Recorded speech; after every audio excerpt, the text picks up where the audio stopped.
Welcome back to The Truth Hurts, where we expose corrupt politicians and lying corporate media. I'm Jake Duesenberg, your host today, broadcasting live from Roseville, Minnesota, in the belly of the beast, the liberal zombie apocalypse of the Twin Cities area. Bad stuff going on around here. Joining me, as usual, is MAGA Jesse. What are we going to be talking about today? Oh, yeah, we got a great show in store for you guys today. We're going to be discussing the Otter Tail County delegates who were given a win by the State Executive Committee. We've got a list of Action for Liberty successes in the last 2 weeks. It's been a great 2 weeks for us. We got CD3 candidate Brad Kohler in the House. We're going to be going over some of the debate highlights from his debate last night. We're going to discuss the Fleet Farm controversy where Keith Ellison is trying to infringe on our Second Amendment right, and Kamala Harris is in town. We'll discuss that and the TikTok ban. All right, this episode is brought to you by Alpine Cabinetry East St. Cloud, and brought to you also by your best friend in the real estate business, Warren Wessel Realty. If you're buying a home, what, you laughing at me? Because 3 times. I know, that's exactly it. I need Warren to change his name. Yeah. Let's go Warren Carlson or Warren Johnson. Give him a good old name in Minnesota.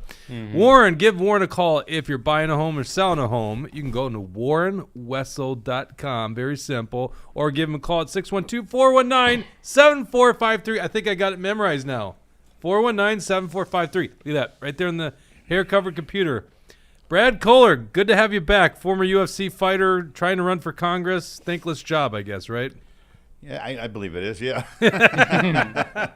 You guys had a debate last night. We'll get into some really interesting dynamics in that. Because otherwise, I wasn't as entertained by it. But when you have one candidate going so hard against Trump and trying to get the Republican endorsement and would not take Trump's endorsement, oh my God, I'm like, this is interesting stuff. And that guy wasn't you, by the way. No, it wasn't. Yeah. So people know that. Another bald guy. Yeah. I'm the Trump bald guy. There you go. Running the dials as usual is Mr. Deep State himself, Dawson. How you doing there, Dawson? I'm doing very good. I am not sick anymore, and today is upper body day, so I couldn't be happier. All right, there you go. By popular demand, what is the lift today? And he answers with upper body day because everyone wanted to know that, right? They asked last time. Did they really ask that last time? Yeah, they did. Did you plant that? Yes, I planted bread. Who's following us so far? Let's give some shout-outs here, Jesse. I was checking something else out. You got to give me a second. J-Lass, Razzle Dazzle, Brad Ganzer, who was also at that debate last night. I told him stop picking his nose when the camera goes to him. So was J-Lass. There you go. Ellie Cat, Tucker 91. I saw Napkin Nate on there. If I'm missing you guys, I just missed the beginning of the stream. But thank you guys. Tucker, did I say Tucker? Mm-hmm. There you go. All right. Make sure you like this episode. Subscribe to us on Rumble, where we're mostly hosting this stuff. Like our Twitter account, it's at J Duesenberg, and then there's like Truth Hurts, but that's not part of the handle. I'll pretend like I understand technology. And then Rumble rant. Yep, there you go. Also, if you want to interrupt at the same time, go ahead and hit the Rumble rant. We got the first one, I guess. Yep, we got Brad Ganzer saying maybe Brad can give Dawson some upper body tips. So, Brad, if you got any physical advice for Dawson here. That's the demand. This is a show. We're going to get into our topic for you guys that aren't watching live, but we have to interrupt because he paid for the Rumble ramp. So upper body, because you once bench pressed, was it north of 600 pounds or something like that? It was a lot. Yeah, 610 I did. 610? Did it for a rep. Yeah. That's insane. So give one piece of advice to Dawson on upper body strengthening. Don't miss leg day. No, it's very serious. That is a gym rat right there. Now, if you look at guys that are thick, okay, from the front to back, you'll see they have big legs, and a lot of your power comes from your hips. Speak of the microphone there. Get that microphone a little bit closer. Buddy. Yeah, so a lot of your power comes from your hips and legs, but your strength really comes from that thickness that you have from doing squats. So if you really want to build a stronger back, your counterbalance of that would be a stronger chest. So you use a lot of back and legs when you're doing squats. So never miss squats. I love it. Mm-hmm. Good advice right there. And you'll be a strong bencher. There you go. Very good advice. Just generally working on the core and every part of the body is a good advice. All right, let's talk about Otter Tail County. Pull up this story here. You can go to – actually, first of all, let's do this. Thanks, JJS. What's that? What'd you say? Bless Brad G? Mm-hmm. Yeah. And I know who J Lass is. I think she's great. Yeah. JL Jazz. JL Jazz. So I think we talked about this at length on the Tuesday show, okay? Otter Tail County delegates, conservatives, went to caucus on Tuesday, February 27th. Are you following this story at all, Brad? No. Okay, good. Well, then there's at least one person that I need to reiterate the story. They go to caucus. You went to your caucus on February 27th, I did. correct? I- Okay. Several. So you know how it goes. You go in and you generally, as a precinct, determine who the delegates are, amongst other business.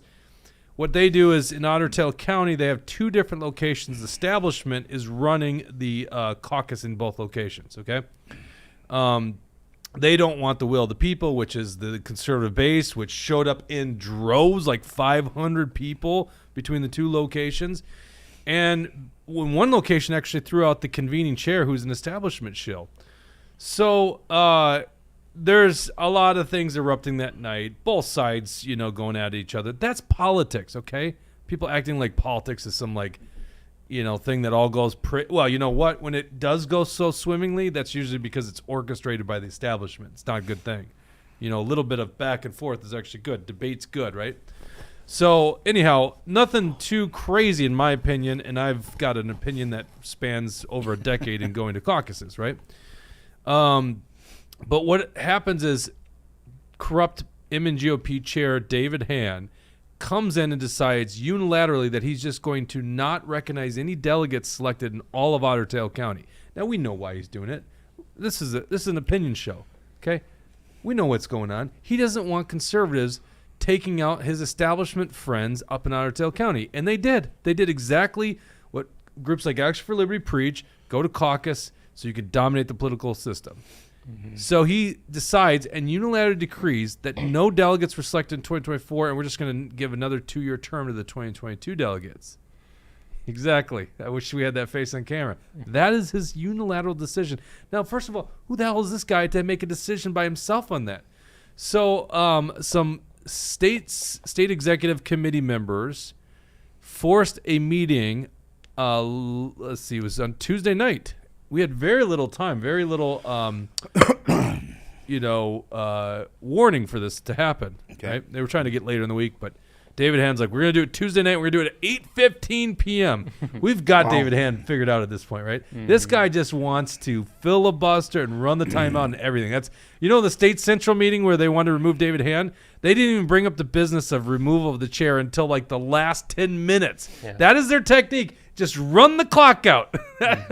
Oh, man, right, these guys. And you're right. During that state central, it was just waste time. They had every single person under the sun to go up there and speak and pretend to be a conservative. And then for the last 10 minutes, okay, that's when we can finally debate this idea. And that's when we can finally vote. It's all designed. It's all a scam. And, there is some exciting news that came out of this state executive committee meeting, and it definitely didn't go David Hand's way. No, and in fact, one of their techniques was to take up another matter, which we were kind of somewhat with some knowledge of, basically this conflicting endorsing convention. We try to explain this. It's so technical and nerdy, so I don't want to get into it. But basically, the establishment, John Kosnick and his friends, wanted to have this fake endorsing convention, not following the rules, and they did last Saturday, and he, of course, wins.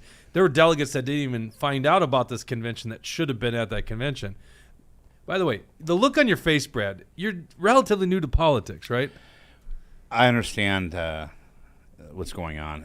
I'm part of all this, where I see, well, why wasn't I called or invited? Yeah. When I'm a candidate, right. and you're 3 blocks from me, and I'm supposed to be there as a candidate. I mean, it's just, I see this. It's a different type of organization that I am used to. Yeah, I mean, the establishment wants. And just so you guys understand, and we're going to talk about all these victories against the establishment, the Republican ranks, this is their objective. They want a monopoly on center-right politics, okay? Don't think for a second. These guys give a flying crap about the Never Again bill, stopping transgender surgeries for young people, tax cuts, less government. They don't care. They care about a monopoly on center-right politics. It keeps them in powerful positions, keeps their buddies employed. That's what they care about. Yeah.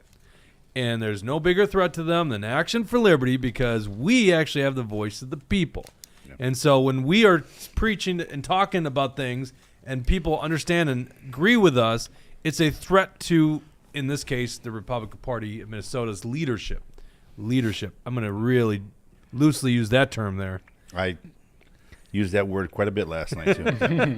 Poor leadership. There you go. Poor leadership. So anyhow, their first thing was to take out this issue 57A. And what's really interesting about that is Joe Ditt, who's a committee member, CD2, Congressional District 2 chair. He's on the state exec committee. And so basically the question is Joe Diddle wrong by calling a convention on March 16th? Luckily, Joe Diddle won that vote, but it was like a clear-cut case, and it still went down. I think it was 7-5 was the vote. Mm-hmm. So, like, a clear-cut case, and yet 5 people still voted against this convention. Okay, then it's 11 o'clock, and they're like, now we're going to get to the business of Otter Tail County, where literally the chair unilaterally decided we're going to disenfranchise hundreds of delegates' voices. Well, they are talking this thing for 2.5 hours before, basically on the motion that Mark Bashosky made to reinstate all delegates. There's your champ, Mark Bashosky. He makes a motion to reinstate all delegates right off the bat. I don't know. I'm not in the room. By the way, Eric Mortensen tried getting in the room. They actually kicked out state central delegates. They said you couldn't attend this meeting. They went into executive session. In the state that actually has open meeting laws, they kick out the public, but not just the public, the state central delegates, which is like the core body of the whole party. Yeah, anyone who's afraid of transparency, they're usually on the wrong side of the issue. Correct. Because if you believe that what you're doing is right, you aren't afraid of other people seeing it. In fact, you hope other people see it. You want other people to be at that meeting so that you can see, these are the dynamics. So the fact that they wanted to kick out all those people shows they were trying to hide something. Yeah, and if they want to talk about November strategy against the Democrats, I understand. Let's not allow the public to be in there. You could understand the problem there. Or they have to discuss the lawsuit. We could understand that. But you're talking about election integrity. Let's just be honest. That is what it is. It's election integrity. Were people disenfranchised at caucus, which is basically the equivalent of an election. I would almost make the argument it's even more important than an election because it's a smaller group of people with more power. What does Brad Ganser say? I want to read this, and then I think I saw Tucker say something funny, too. Yeah, I had seen that, too. Tucker had said, just another reason to hold meetings at bars so that everyone can get drunk and can't leave. And Brad Ganser says, the chairman's response to being confronted by a former Republican legislator was very disappointing. Okay, so let's get to this. So Eric Mortensen's waiting. Mort likes to do this. He likes to beat traffic. He gets places early. Sorry, Mort, if I'm outing you on that, but Mort's rarely late to anything, okay? So he's there early, and he's sees David Hand heading into the building, so he goes and chats with David Hand, and this is on Action for Liberty's Twitter. Let's go ahead and let's take a look at what happened here. David Hand, Eric Mortensen, Action for Liberty. I don't have audio, the by the way. delegates tonight in Otter Tail County? I don't have audio. Do we have? What's that? Do you have audio? Oh, I got audio. Oh, I don't have the audio. Maybe You might have another cord that you can plug it into right next to you. I wasn't sure which one Robert had made active, so. Say that again?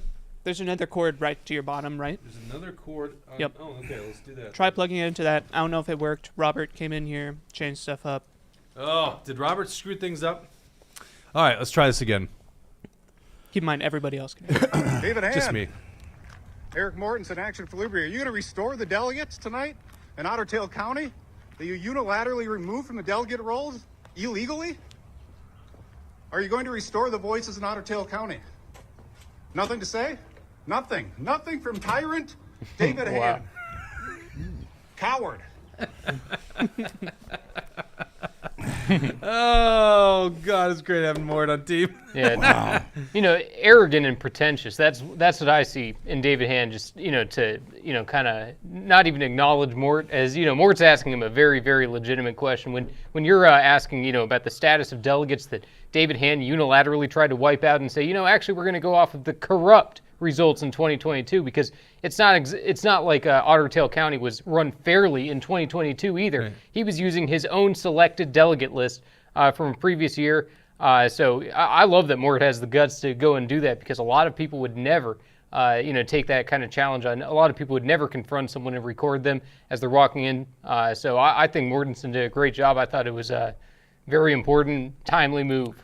So what's so interesting about this is, David Hand, I think, has had 2 public appearances with Ken Martin, the DFL chair, in the last month. You don't have time for the leader of the largest conservative grassroots organization in Minnesota? You can't. He sees him and then puts his head down and just walks away. Who the hell are you? Yeah. Talk to the people. I didn't see headphones or earbuds either, so Right. that was pretty good. Yeah. Well, you got to expose these corrupt bastards, man. And it's such a bad look for David Hand. I would never do that to someone. If someone's recording me and, coming up to me, asking me a tough question, the least you can do is respond to them and say, we're going to be addressing that tonight. Right. Thanks for being here. Good to see you. You could say a bunch of things. And, it just shows me that David Hand has this pretentious, arrogant attitude. He thinks he's better than us. But in the meantime, he's losing fight after fight over this thing. So it's good to see. And I'm also seeing Carol Hexam in the comments says, Otter Tail County BPOU hasn't had a public meeting since March of 2022. So that shows you exactly what's going on in Otter Tail. If the people are not allowed in their meetings and the people aren't allowed in the state executive committee meetings, tells you what's going on there is the same. What are we trying to be the KGB here? What is going on? Right. This is a major political party. You're not talking about election strategy, which everyone would understand why you wouldn't do it. Just just let the people see what's going on. Mm-hmm. And this is supposedly the party of election integrity. That's what upsetting. All right, so anyhow, they do this meeting. By the way, public's there. I don't know how many activists are there, but there's a bunch. Dale Zorb was there with his rhino jacket, the knife in the back rhino jacket. Mm-hmm.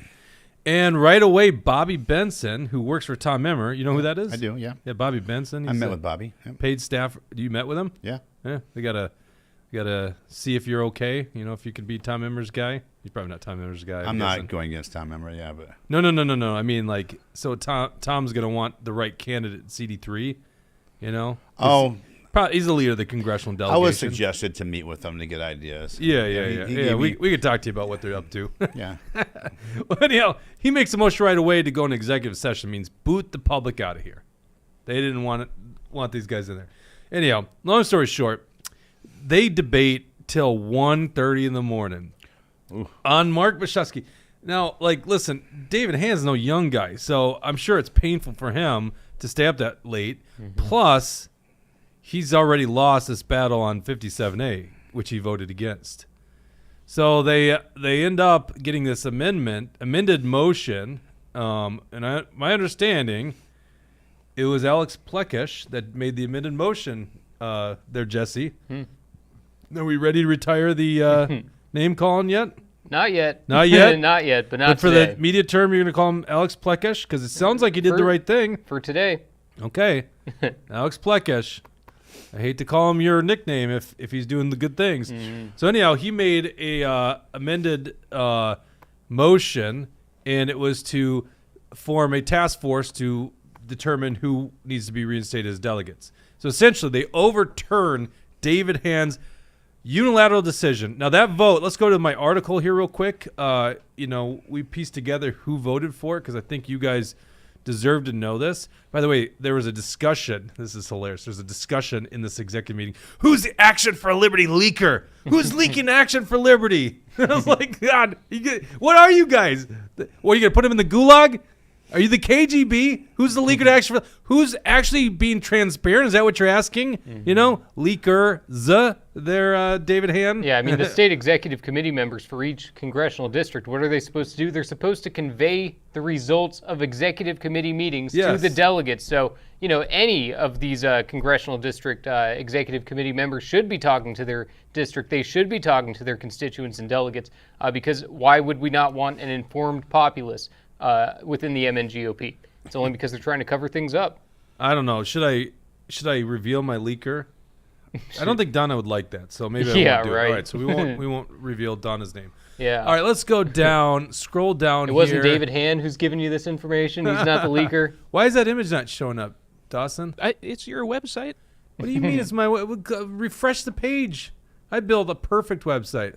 I don't. A lot of people say, okay, go to I Twitter. Go to disagree. my Twitter account. What is going on there? I know I did it right. Oh gosh, give me a second. Truth Hurts, truthhurtsnews.com. I don't know what is. You got an ad blocker. Could that be stopping the ad? If thinking that's it's the an case, ad? then that's awesome. What's that? If that's the case, then that's awesome. Stopping my images? No, blocking your ads. I don't have an ad there though. I'm just No, saying that's it's an image. that didn't fix it.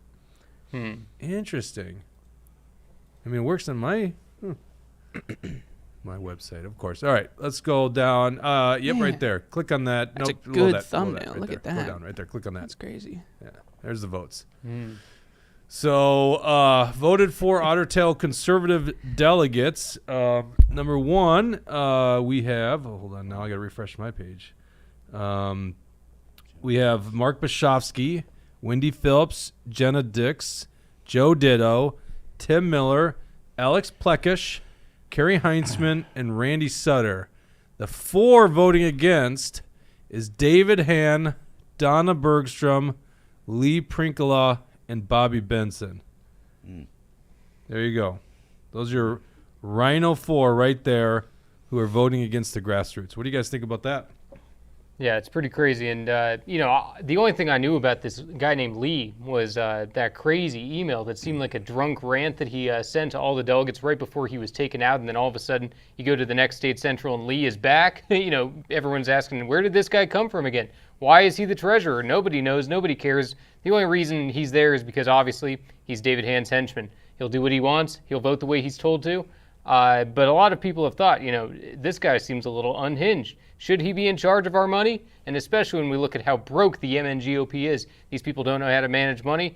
They don't bring in donors because people don't trust them, especially when they pull moves like they're doing in 57A, like they're doing in Otter Tail County. That's only going to continue to erode the trust between the public, conservatives like us, and the MNGOP. So, it just goes to show that those are the people in charge. Those are the 4 rhinos who decided to disregard the will of the people, disregard the will of the delegates, and that cannot stand. Go back to our Twitter here. I just posted a new picture.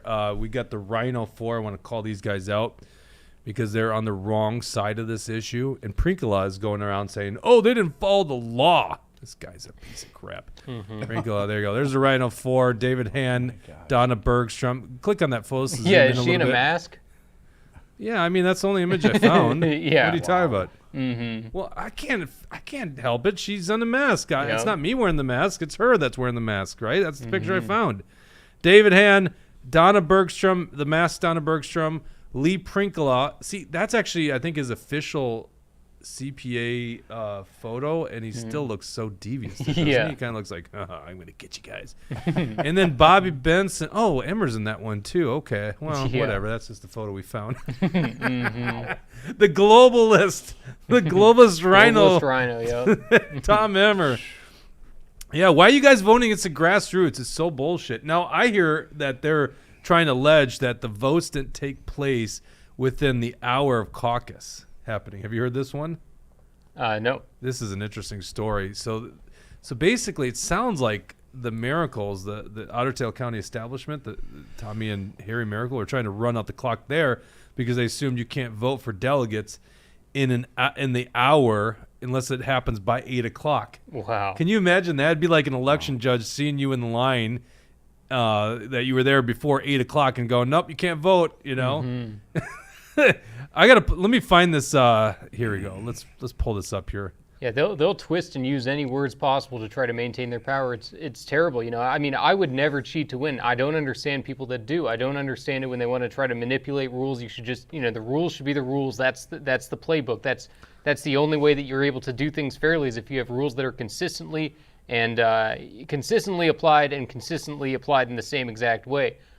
They obviously don't want to do that, and like you're saying, the Miracles are trying to manipulate a rule here. So go to yeah, there you go. Hey, you found it right away.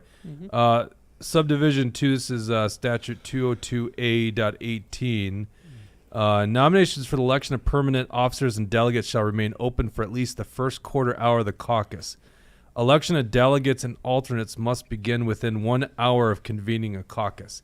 Which, by the way, I think they do start within an hour when you literally register on the form that you want to be a delegate. I would say that's the process starting within 1 hour of convening the caucus. Right, they're acting like you have to elect everyone within an hour of the caucus. So let's just think how corrupt this is. We're going to run out the clock, And so we get these guys on a technicality. And to me, it's no different than, well, guys, the polls have to close at 8 o'clock. I know you're in line at 7:45, but that's your fault. Like, what? Like, it's just one more case how anti-grassroots these people are. You look like you were ready to talk, Brad. I'm listening very hardly. Well, you opened your mouth as if you were ready to say something. Preach. What do you got to lose here? Preach. Let's go. Let's hear it. What's on your mind? No, keep going. It's good. Okay. It's good stuff. I thought you had like something big there. I was like, damn, this guy's ready to go. Yeah. This is what makes us so hated by the Republican establishment, is calling these guys out. So hated they file erroneous campaign finance board complaints against us. Did you hear about this? Yes. This one got dismissed, the final one against us on, what was that, Friday, I guess technically it happened. Found no violations. Almost a 2-year witch hunt against us. No violations. None. Not one bit. None. And you know who did it? The guy is the lawyer for the MNGOP, Rondell Reed-LeBeau. Rondell. Oh, yeah. Rondell the second. That's who was Wow. behind this thing. Once again, you look like you're ready to talk. just a lot I of wish wows. people could see Well, this. He is like, go ahead. Don't we don't pull punches here, Brad. I just listening. I'm, taking this all in. I briefly met David Han and Han, whatever. It's Han, right? They say Han, yeah. And I was surprised. I spoke down in Eden Prairie. He was there, and after I spoke, people came up and talked to me, and he starts walking by me, and I think, I'm one of the candidates for one of the biggest things going on right now. Yeah. And it was very short and very rude. Yeah, I know he's a busy guy, and but the more I hear about him, it's hard because, I want to be part of this system. Yeah. And, when they snub you like that and they're doing things like this, it makes me want to even be in this more. So you're saying you felt like he was snubbing you, like he's just I some did. arrogant I'm a prick. personable guy. Yeah, you are everybody, very. and people are talking to me, coming up to me, and quite a bit, and he just walks right by, and I walk to him. I go, "Hey, David, nice to finally meet you." Yeah, you too. And just Really? And he's never met you, and you're a candidate for I had CD3. to basically grab his hand to shake it as he's walking by, and I know he was probably in a hurry, and I was thinking to myself, and I'm positive thinker like that. I didn't want to bother him, but I just wanted to at least say hi to him, right? But it wasn't even like a genuinely nice to meet you type of thing. Yeah, nice to finally meet you too, and then gone. So, and I go out. Like I said, I was just thinking, well, I know he's a busy guy, and I've heard this before. We're all busy, by the way. Yeah, but I gotta say, these important positions and things, the more and more I get involved, and I email like chairs, the BCLU chairs and people, and they never get back to you. And for me, being in business, thinking I could never go a week or 2 weeks without responding to somebody, and this is how it is, and it's hard for me to be like that because I'm used to responding to people, show them I care, they're important to me, and the more I'm meeting some of these people at the top, the less I think they really even care. I think, that they're taking their positions for granted kind of thing, and I would say not performing well. Well, it's a social club, right? It And is. I think what you're seeing is you're seeing a social club, and they don't want outsiders in. They're not inclusive of people. I see that I am not one of these politicians. I'm just not, And Well, think about that. They have not won CD3 in, what is it now, 3 election cycles. They are literally haven't won a statewide election in 18 years. That's just another great point on the Otter Tail County situation. You disenfranchise hundreds of people. David Hand, you're the Republican Party of Minnesota. You haven't won a statewide election in 18 years. You're not in a position to kick people out of the damn party. If you're going to kick people out of the party, maybe it's the people that go against the endorsement and support the Democrat in the election, like Tony Jurgens. I haven't even heard David Hand ever make a statement about that one, right? Which I would even argue kicking Tony Jurgens out of the party, right? I would say I would never trust that guy, would never vote for him, but you're not in a position to kick people out of the party. Right, and obviously I've had that meeting with David Hand as well, and, I brought up Tony Jurgens and pointed out, Tony Jurgens is the reason that we don't have a majority Republican in the state Senate.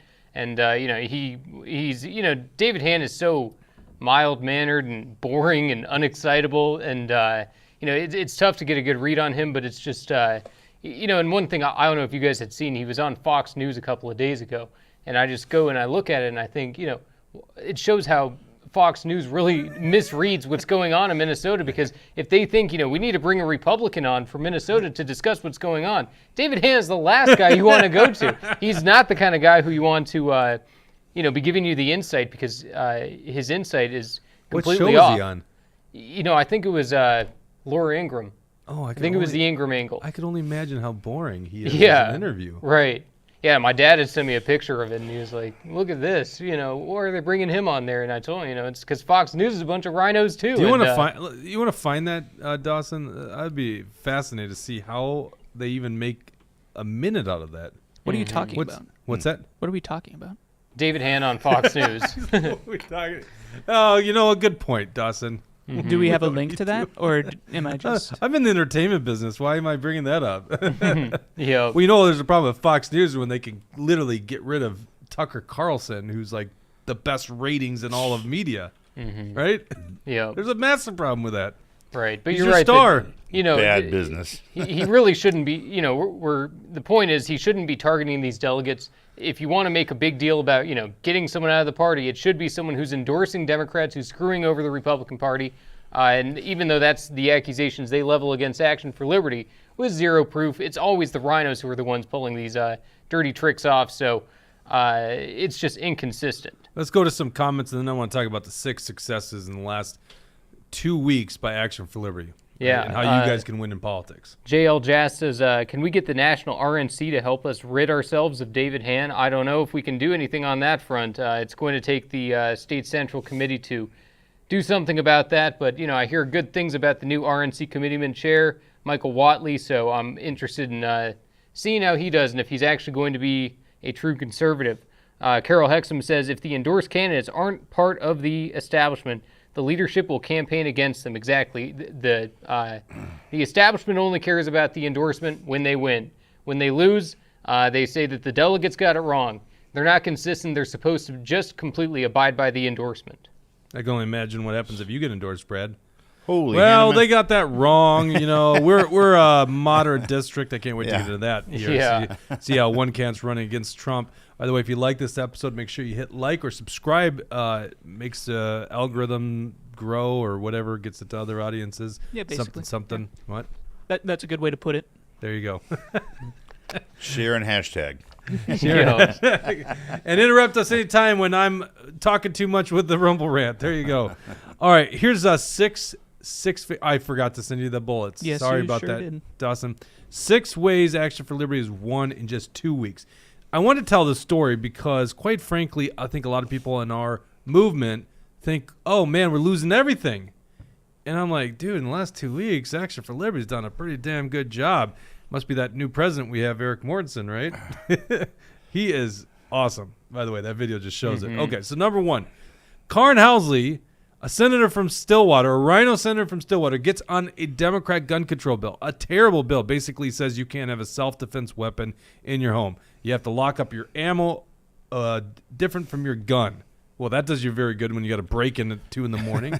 2 in the morning when the Minnesota GOP state executive are just getting done with their meeting. Yeah. So, anyhow, she gets pressure because you guys reached out to her. What was that noise? It was a water bottle. Oh, God. I was like, what is... like something was... Like a big Band-Aid was ripping off. Yeah, right. So you guys reached out to her, tell her this is no bueno, and she ends up getting off this bill within, I don't know, a week, less than a week. Yeah. So because you guys are reaching out, by the way, that's what Action for Liberty does, is we organize, activate people, mobilize conservatives to take back their government or take back their country and their state. So there you go. You got Cornyn off a Democrat gun control bill. Number 2, okay, Action for Liberty had this big push, right? Big push to go to the caucuses. It's why Otter Tail County matters so much. If you want to take back your government, you want to dominate the political process with conservatives, you go to caucuses at the start of the political season. So Action for Liberty creates this video, does this big massive push, and thousands upon thousands of people go to caucus. You're probably learning that right now. And so a bunch of our people push the Never Again resolution. At the same time, the Never Again bill resurfaces, authored by Nathan Wiesenberg in the Senate, Walter Hudson in the House. Walter Hudson now has all 35 authors, the maximum amount allowed on the Minnesota House bill. And in the Senate, all 5 authors were there on the introduction, so that's a total of 40 authors. You can't have more authors. So what do they do in the Senate? We read this live on air just last Thursday. They had a copycat bill in the Senate just so 5 more authors could get on it. Mm-hmm. So there's 45 people right now authoring the Never Again bill. Big win right there. Number 3. Dawson, pull up on line 24. This is hilarious. This liberal rag called the Minnesota Reformer. Are you familiar with these guys, Brad? No. They'd probably hate your guts. Okay, so Brad, they're just a bunch of lefties. Okay. This is the article they wrote on March 12th. What's the 12th? Is that? Yeah, it was Tuesday. Okay. Yep. Action for Liberty candidates win GOP endorsement in Eastern Metro districts. This is not a press release, by the way. Mm-hmm. This is a liberal rag saying Action for Liberty candidates win GOP. I don't know what Action for Liberty candidates are, by the way, but I think what they're saying is people who are aligned with the principles of Action for Liberty won their endorsements. Let's read a little bit of the story. It's just so funny to me. Oh, shoot, what did I do with it? Here we go. I got to pull it up on mine. I don't know why I got rid of it. 2 candidates aligned with far right-wing group Action for Liberty won the Republican endorsement in 2 Eastern Metro battleground districts, defeating more conventional conservatives and complicating the GOP's efforts to take the House majority.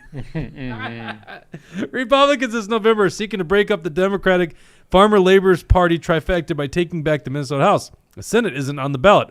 All 134 seats are up for re-election, and so far, 15 House members have announced they won't run again in November. Grayson McNew, former legislative aide for semi-famous right-wing provocateur, former Representative Eric Mortensen. Oh, my God, I got to add that to his title now. Semi-famous right-wing provocateur. Yeah. Holy shit, that's good. Semi-famous? Semi-famous. Why? Do you know him? Why do you say semi? You mean like he is You're famous? either famous, you're not famous. I mean, oh, that's right, look at that right there. Yeah, they're trying former to use UFC fighter right there. You're either famous or you're not. I love it. On Saturday, won the Republican endorsement for House District 41A, which includes Lake Alamo and Afton. By the way, I know this because I live there and I was at that convention. McNew ran for House in 2022, and this year he won the GOP endorsement over former Washington County Commissioner Wayne Johnson. By the way, really funny story. It'd be funny. Are we able to find his Facebook page? This Wayne Johnson is losing his shit. Yeah. So this guy is kind of he seems very swampy. Yeah. Yeah. Can you find his Facebook? Yeah, Put it in the show notes. Show Dawson. This is hilarious. So I'm at this convention. It's just called Wayne Johnson for MN House on Facebook. It's probably right here. So I'm at this convention, and quite frankly, Grayson. Oh, there we go. This guy's hilarious. Wow. He loses on the first ballot. Here, get rid of the page for now. I want to tell this story real quick. Grace. So the vote comes in on the vote. You have to win 60% for endorsement in the Minnesota GOP. So the first ballot comes in. And they don't even announce this. We have to ask the chair, what the hell's the vote? They were just going to say, no one won the endorsement. We got to go to another ballot. And a bunch of us are like, wait, what's the vote? And they go 33 for Grayson, 22 for Wayne Johnson. And I'm like, 33 divided by 55? Well, that's 60% on the dot. And they said, well, there's 2 people that left blank ballots, so it's 67 or 57 total votes. And I go, that's not the rule. They literally were going to try to. So we went over. I had a point of order and got the parliamentarian and showed them the exact Minnesota GOP constitution as they're doing the vote for the second ballot. And lo and behold, they ruled, nope, you don't count the blank ballots. And Grayson McNew was endorsed on the first ballot against Wayne Johnson. So let's pull. This guy has been like. There would have been more of an argument if those ballots weren't blank and if they had no endorsement written on them. That or is something. a valid vote. You can then do no that would have been preference. a valid vote that had to have been counted. But Right. since they were left blank, you're right that you don't count a blank ballot. What are you supposed to count a blank ballot for? Well, and the reason being is someone could leave the convention and then would hold up the voting. And I don't know the two, but I know one person's like, yeah, I know one of the blank ballots was the guy next to me. He had to leave. Oh. So that's why there was a blank ballot. So he went in and got credentialed. By the way, the convention was like 2 hours long. I don't know why the guy couldn't stay, but, family things happen, business stuff. So that's why he left, and maybe the second guy left too. Who knows why there's a blank ballot. But anyhow, you don't count it. It's very clear in the rules. So anyhow, Grayson wins. Let's pull up Wayne Johnson's page. This is so funny to me. This guy is unhinged and losing it. Well, first of all, go down. Oh, he's got the Minnesota Reformer. Yeah. Oh, that is so funny. And I know he loved the article I wrote about him. I know that he is a huge fan. He just cannot stop talking about it. So I'm glad that I made him semi-famous. All right, scroll down. I want to find this one because this was getting passed around by a bunch of delegates on a convention night. Here we go. Thank you to those. This is 4 days ago. Thank you to those who supported a better Minnesota Day. Unfortunately, it did not go in our favor. The Action for Liberty people once again were successful in keeping Minnesota blue and turning our district blue in November. The truth is, Tony Jurgens, who he endorsed, kept Minnesota blue. Let the record show that. I ran because I still believed in a better way, and my family and I needed a person to vote for that believed the same. Unfortunately, we will not have the person to vote for this fall. Click on see more. I apologize to those who believed and helped in my mission, and we had a chance to take back the Minnesota House. Sometimes powers outside of our district prevent that from happening. What?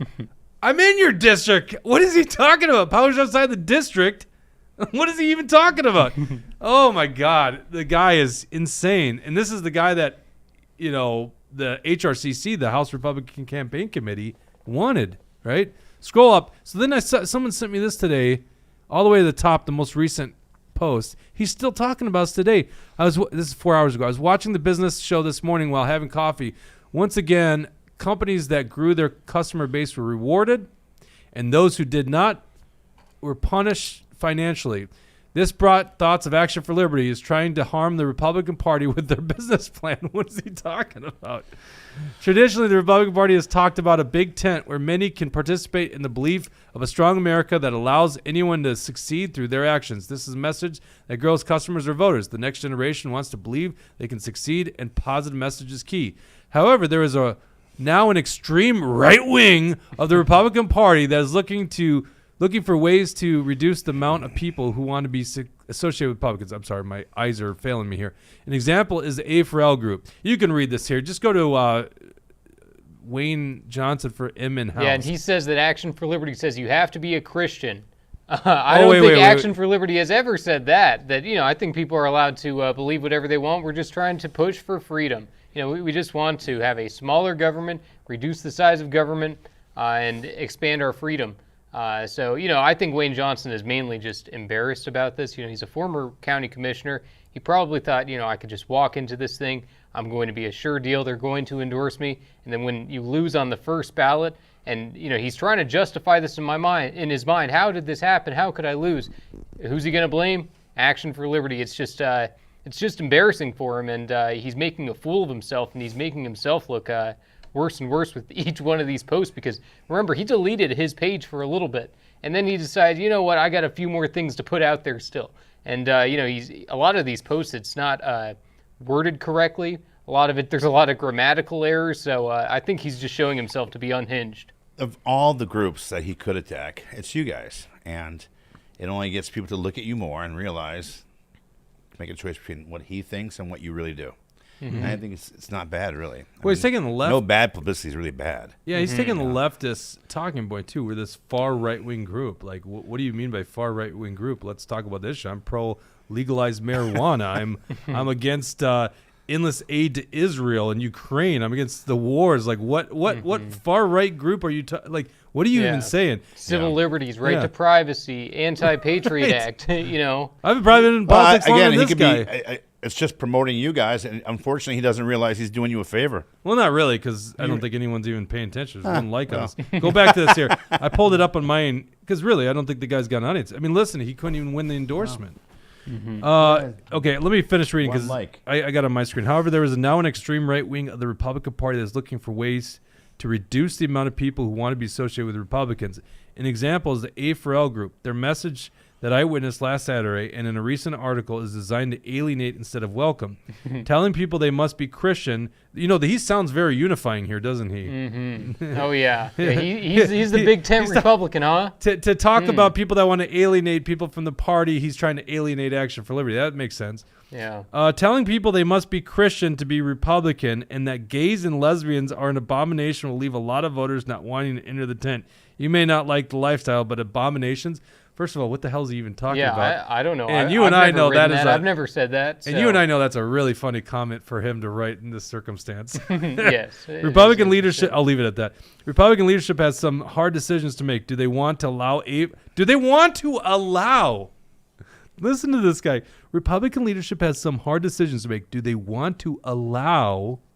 Because they're in the position of allowing A4L to define members of the party as an angry, non-inclusive who are interested in exclusion, or do they want to increase voters and retake a majority in the Minnesota House? Just saying it does not count.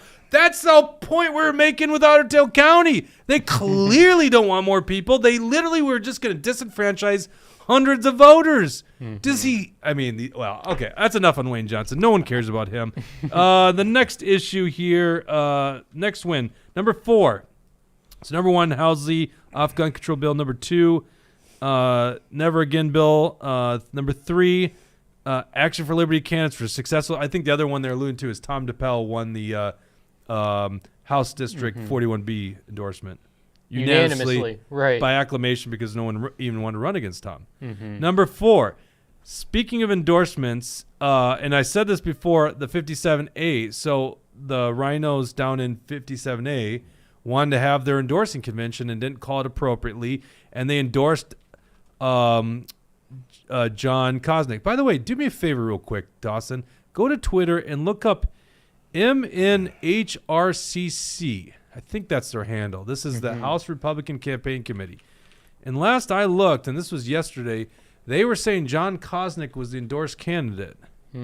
Let's look at this real quick because the state party, there it is, it's still up there. Wow. So this is, and we're doing the show live. It is 1:48 on Thursday. March 14th. John Kosnick has the replies turned off for that tweet. For some reason, he doesn't want people to be able to reply to that. I wonder why. Do you think that people might say, hey... No. I don't think you're right. I think you have to be logged in, right? Oh, is that what's going on? I can't read it. I got to... what did that say, Dawson? No. These are limited. This is grayed out. This is not grayed out. Right. So he's limiting it? He's prohibiting individuals from being able to reply to that. Yep. And what does it say? Accounts he follows or mentions can reply. That is hilarious. Yeah, so he's obviously censoring the truth there because if people were able to comment and reply to that, they would say that was a fake endorsing convention. How dare you say that? The real endorsing convention is this Saturday. Here's the interesting thing, Brad. It's illegal in Minnesota to say you are endorsed when you aren't. He's literally breaking Minnesota Statute 211B02. I know that I was endorsed by the MPPOA last year and had to take that off my website this year because I was not endorsed this during election. This election. Right. So, yeah, and I spoke with them and look forward. Hopefully they're going to endorse me again, but I know I can't use that or any other endorsement that aren't legit. So you know the law. Yeah. He's literally, and the HRCC right now is breaking state law by keeping this up. The State Executive Council, the Minnesota GOP State Executive Committee, I always say council, literally ruled that is not a legitimate endorsing convention. So John Kosnick doesn't have the Republican endorsement. All right, number 5. Wow. On Monday, and it's really funny. We're the ones that get the campaign finance board complaints. Yeah. We've had 4 over the years and never found guilty of anything. And these are the guys that don't follow it. Number 5, on Monday, and speaking of campaign finance board, they found no violations in this witch hunt that went on for a year and a half, almost 2 years. Ridiculous case. I don't need to re-adjudicate it. You can go to truthhurtsnews.com. Number 6, last but most important, was the Otter Tail County delegates. Now, I'm not going to say it's a clear win yet, okay? It's a process. But you have to understand that David Hand unilaterally said, we are recognizing no delegates from 2024. The state executive committee said, no, David Hand. We're overturning that decision. We're starting a task force to figure out who were the delegates elected at caucus. So it's a process to reinstate people. It hasn't happened yet, but basically you do have to start a process. Yep. Now, I've heard rumors that the parties actually has the documents from that night. And if that's the case, holy crap, are they going to play some fishiness with the documents? I mean, I don't trust these guys one bit. Mm-hmm. But anyhow, there's many ways to do it, and I don't want to get into the nuances of that. So anyhow, that is your successes, Action for Liberty, in just the last 2 weeks alone. That's pretty impressive. Yep. Okay, let's talk I saw Billy 22. He said, so much winning, Jake, so much winning, you'll get tired of winning. So, we're at that point. I'm not tired of winning yet, but it's been a lot of wins these last 2 weeks. I used to, on my Facebook page, have, like, for your job description, I'd just do, like, funny stuff. Like, I was the head minister of finance in Greece back when they went bankrupt. I put, like, Hillary Clinton's IT director. Yeah. And when Trump got elected, I put doctor for people sick of winning. Yeah, there we go. Because that was his whole saying was, we're going to win so much, you're going to be sick of winning. Yeah. Are you sick of winning yet, Brad? Never. Mm-hmm. Let's go into your debate here the other night. This is so fascinating to me. And then we got to talk about Fleet Farm real quick before we sign off. CD3 has their first. Oh, you know what? It's not a debate. It's a forum. Yeah. This is come on, grow a pair in the state, Minnesotans. Grow a pair. All right. They start the debate out the forum. This is not. We don't want people to mention other people. Don't go after it. I'm just like, that's the entertainment. Take the gloves off. Let's fight. Let's duke it out. Mm-hmm. I'm saying metaphorically fight. We don't want them to have to fight you, Brad. That would not be fair for them. But I'm just saying, let's go back and forth. That's actually where we learn things. But anyhow, so it was a forum. Okay. Streamed by Alpha News. It was 5 o'clock, something like that last night. Yep. All right. So anyhow, I was watching just a couple minutes. I was more interested in just watching the production value. So I was talking to them about, the switching and stuff, like technical stuff, right? And this Quentin guy, what's Quentin's last name? Wintrock. Wintrock, okay. I think I remember him announcing. I'm not following. That's another one. Quentin Whitrock. Quentin Whitrock. Yeah. So I didn't remember this guy. I remember the announcement. I was like, oh, this guy's interesting. He's anti. He's like a. Was even a Republican. I don't know. So anyhow, he cements who he is by taking the never Trump route last night. Let's go to this first statement on basically what kind of Republican you're going to be. Mm-hmm. We've got 3908. Is that correct? Shoot, I don't know. I sent you the link where it starts at. Sounds right. Okay, I'm gonna assume it's that. Nope, that's not it. Not Brad. Shoot. Just Yeah, go back. it was before then. It Go to was the the link. answer before that. Oh, is it? I'm pretty sure. Well, right? just go to the link that I sent. We'll start with you. Okay. Thank you, Lonnie. There you go. I am running to make principles come back to our government. And I am seeking the endorsement of the Republican Party.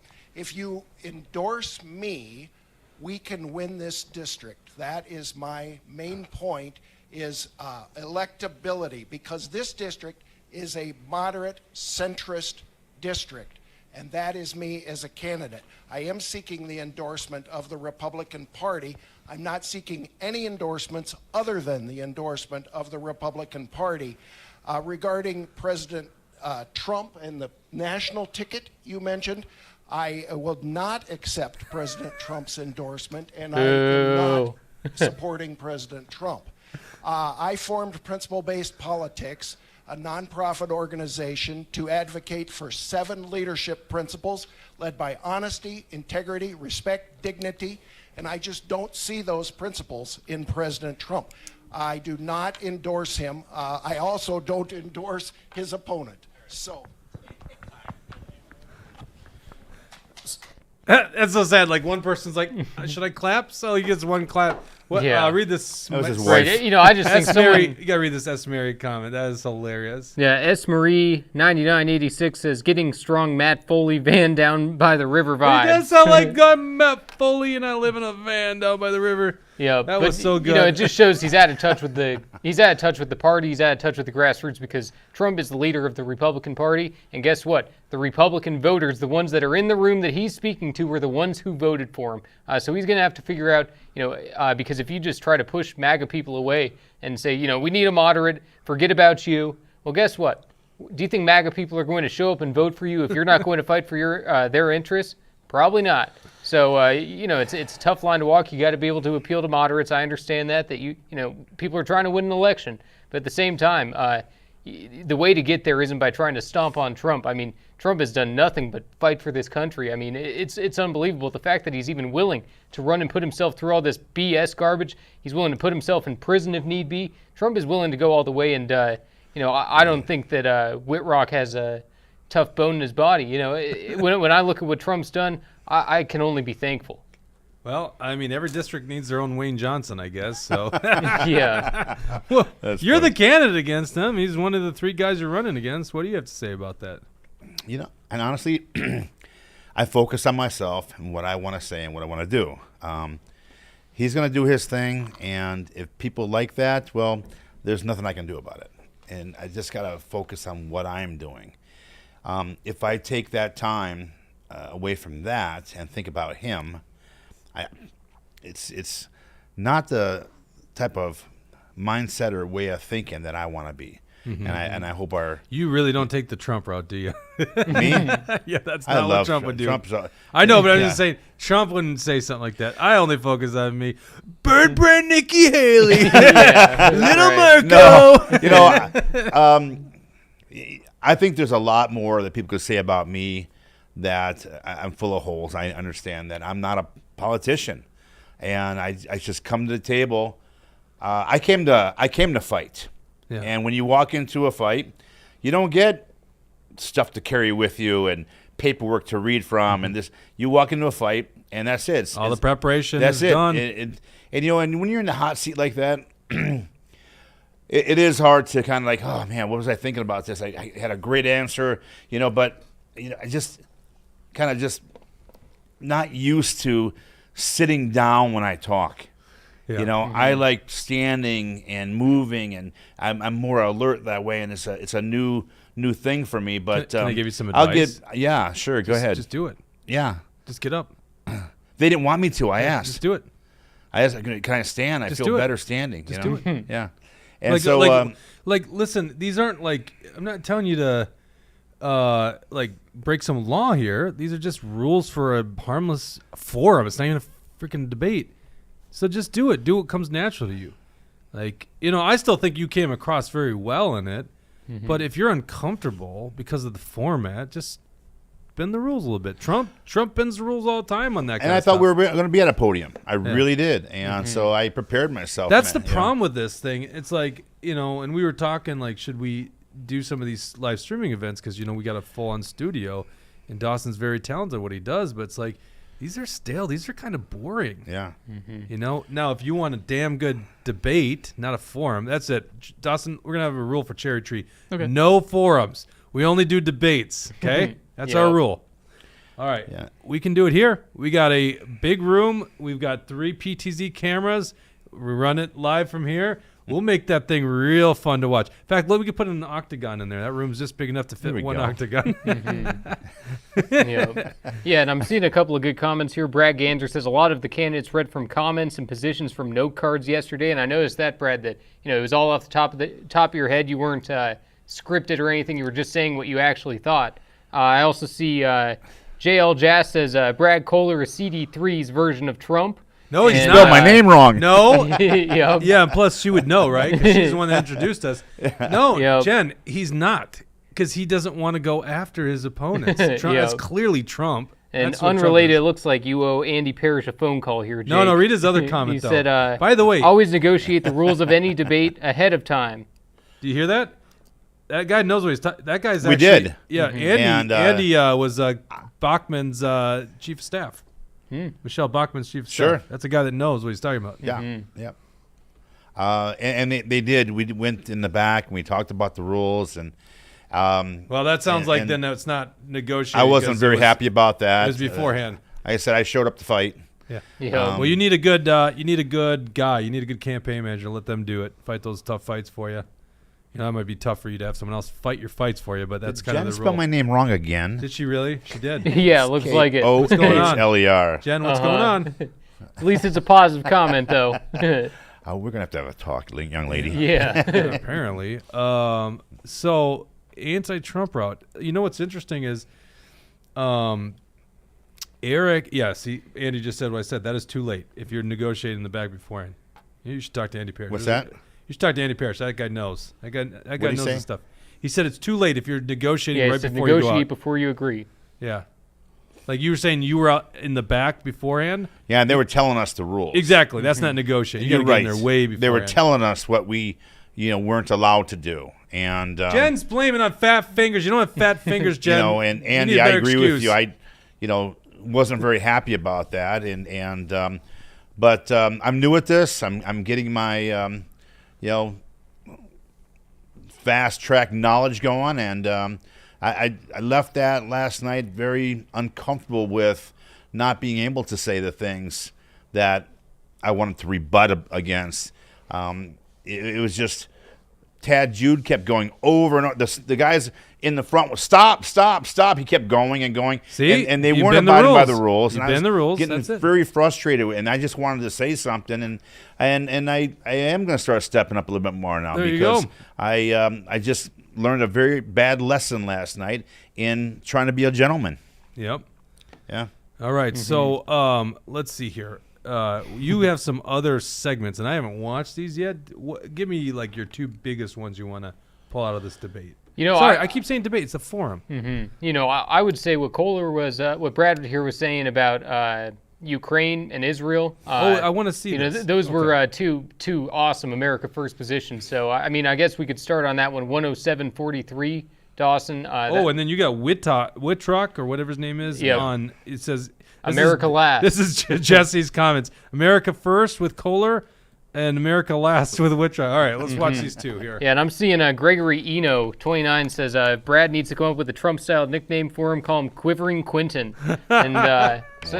that's a pretty good one. Well, it's got to be your personality, though. He might not have that in him. His fighting days were way back it was 20, 30 years ago. Jeez, UFC 19? What was it that you were at? Yeah, I'm also thinking 15.5 and then UFC 22. Jeez. Yeah.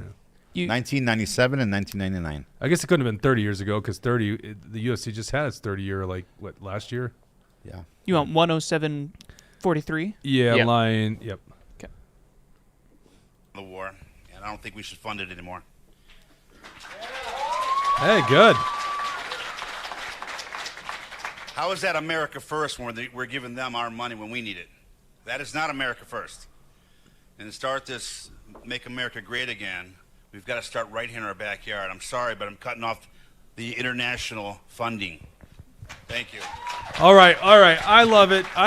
Yeah. That was good. So literally, Quentin is taking the opposite position. Oh, yeah. Quinton is 108, 100%. I really that's am the thing. interesting. Quinton says, how he wants a balanced budget. That was a big thing for him in this debate, saying that we need a balanced budget. Well, I don't know how we're going to have a balanced budget when he wants to start all of these wars, when he wants to be funding all these people, when we're going to be indebting ourselves even further. So, I'm starting to come up with Witless Whitrock. That's my nickname for him. I'm sure we'll come up with a few more as the time goes on. But, this guy is America Last. Hold on. You are at your maximum limit of nicknames, so it's either, Yeah. it's either you got to ditch the Alex Plekish one and take Whitrock, or you have to not do it. I'll keep sitting on it then. We'll find something even better. Let's go to Whitrock's response here.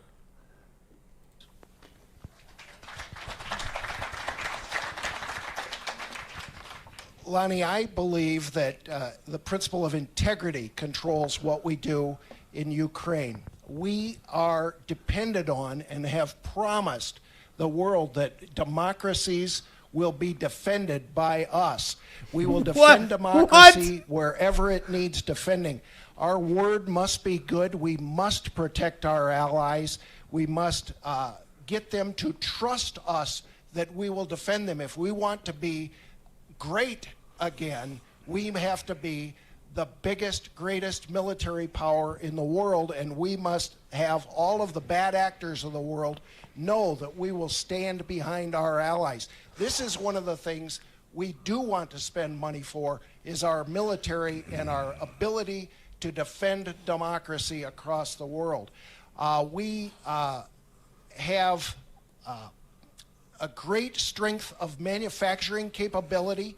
We have plenty of ability to create weapons. We have plenty of money to buy weapons to defend democracy, and that's what we did in World War II. And that's what my uncles fought to do, was to protect Europe from bad actors, in that case Germany. And now we're looking at Taiwan and Russia, and China. So we need to continue that. Thank you. Oh my God, that's exactly everything I am. Yep, and I'm seeing a couple of great comments here. JL Jazz says, "This is where I wanted to shout out. Ukraine is not a democracy." AlleyCat62, Ukraine doesn't have a democracy. I have it. And it's a lot of corruption there, and I think that had been brought up too. But yeah, a lot of corruption within the Ukraine on all this. Nitwit rock. Yeah, I like that. I like that one. Did Razzle Dazzle say wit not?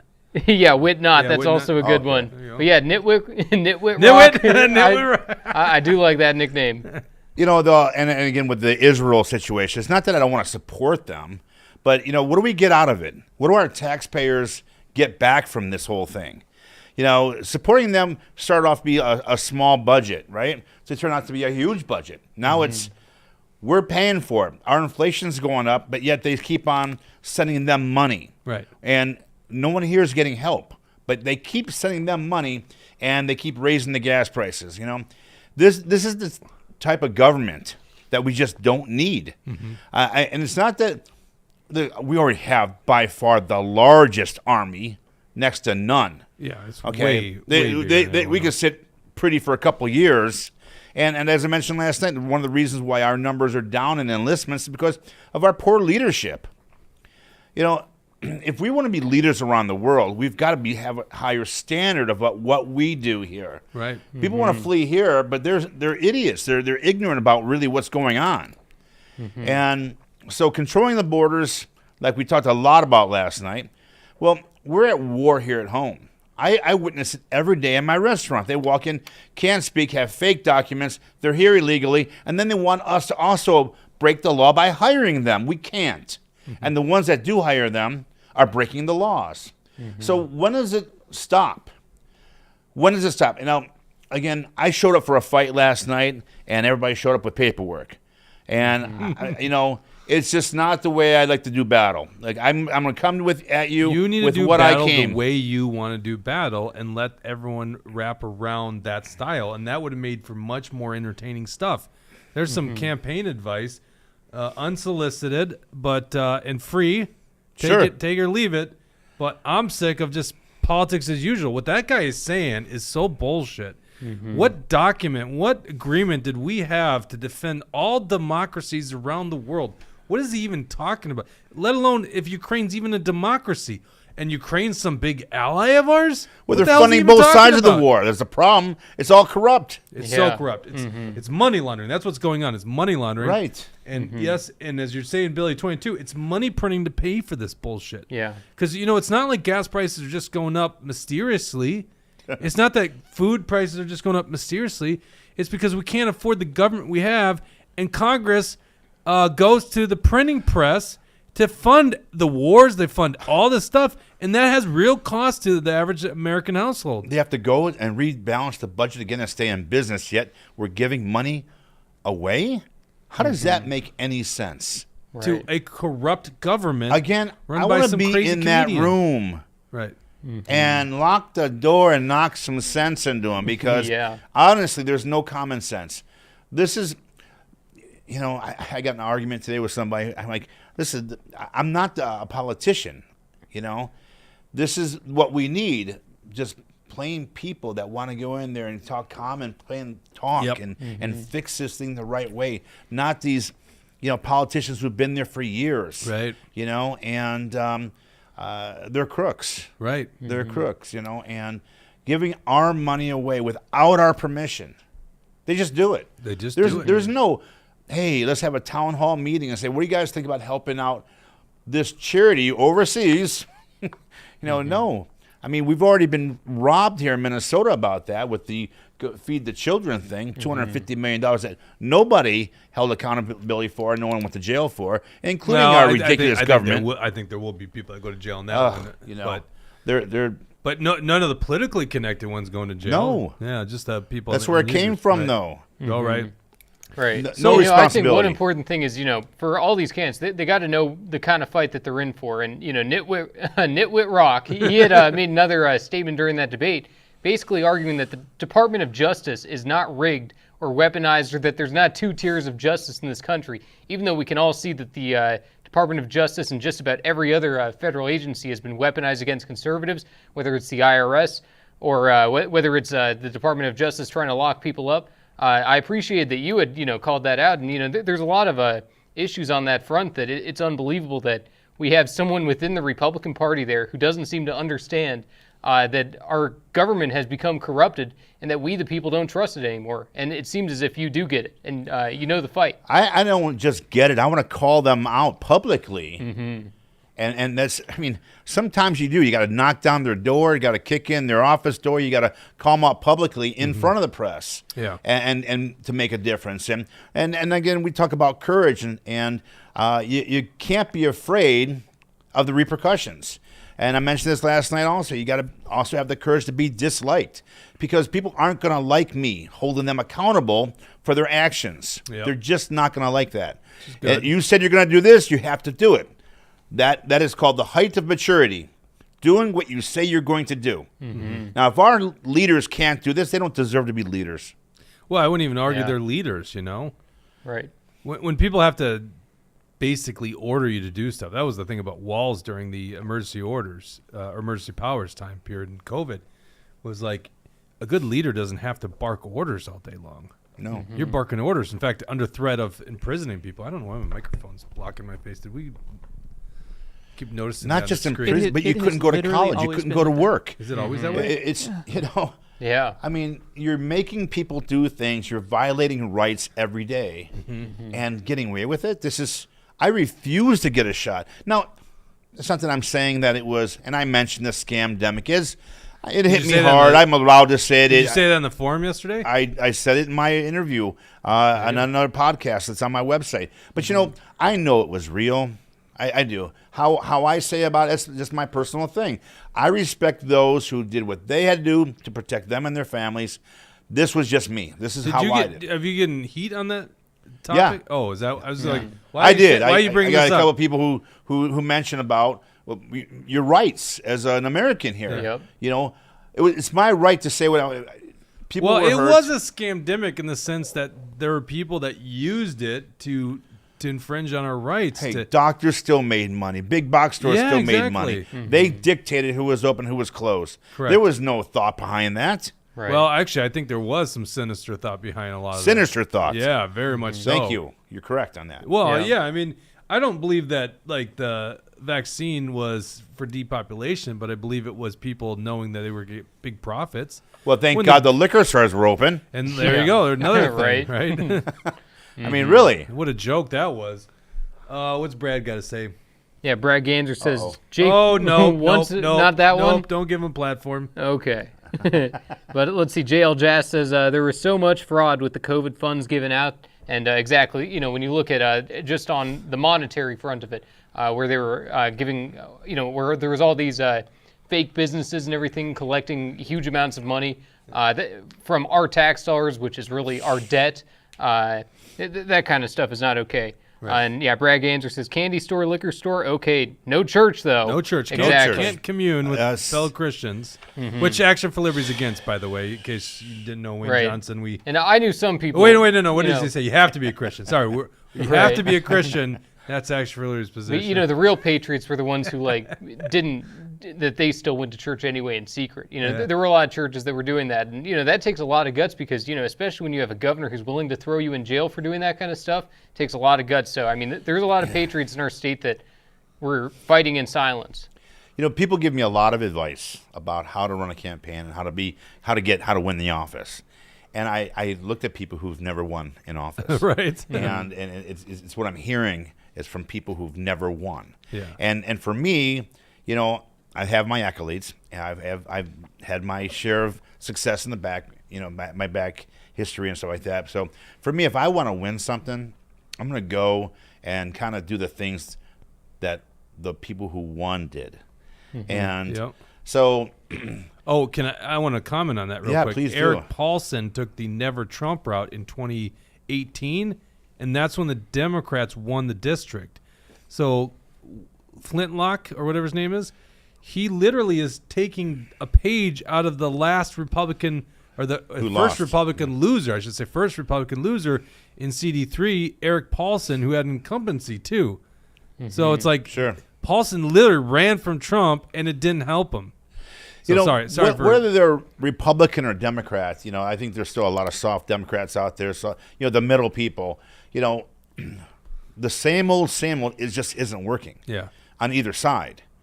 And, I'm not saying we need independence out there. I still think we need to make some kind of a platform stand. I enjoy the Republican side of things. I really do. I believe in them. But I think that we have some wrong Republicans, and they're just like we have some bad Dems in there. Yeah. And for me to focus on what I'm doing as just your normal guy, like anyone else, and relate to them, understand them, and just talk plainly. I want to be in those rooms making decisions. Who is making these decisions to say, no, we can't do this or we can't do that, and violate our rights that build the character of this country. I believe in the American dream. I do. I came from nothing, and up and down the financial. Oh, you were living in a car right before you started business. I took nothing and made it something, and you can only do that in this great country. And I'm going to keep preaching that because I believe it, and I'm not afraid to say it. Well, there's a reason people are flocking to come here, right? Yeah, and I think it's great that people come here legally. I really do. Right. You see, my campaign is made up of African Americans, Somalians, and Vietnamese. That's my campaign party, and I'm friends with all communities.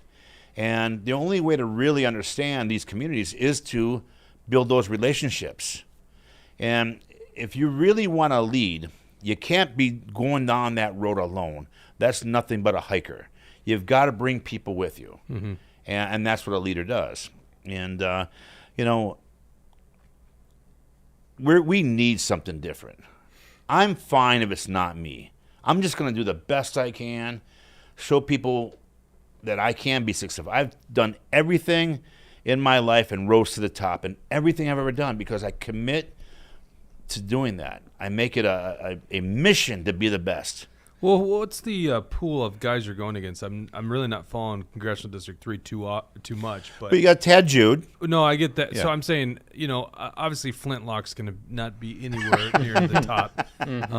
He's taking the I'm sorry. Trump He's actually not a bad guy. But you're right. Seems like a nice as a guy. politician or well, yeah, I know, public but servant. It seems like the position that you have is that my children need to fight and die or pay, one of the two, fight and die or pay for the flag of another country because we supposedly in a have war this that's rule. going to be lost. I mean, Russia is going to win the Ukrainian war. So Right. I mean, what are we doing? I mean, Killing really, people. That's what we're doing. What America should be doing Yeah, is we're we should be out there trying to force a discussion and say, you guys got to negotiate this thing. We are done dealing with your stupid wars, and especially the Ukrainian war. I mean, they got to settle that thing immediately.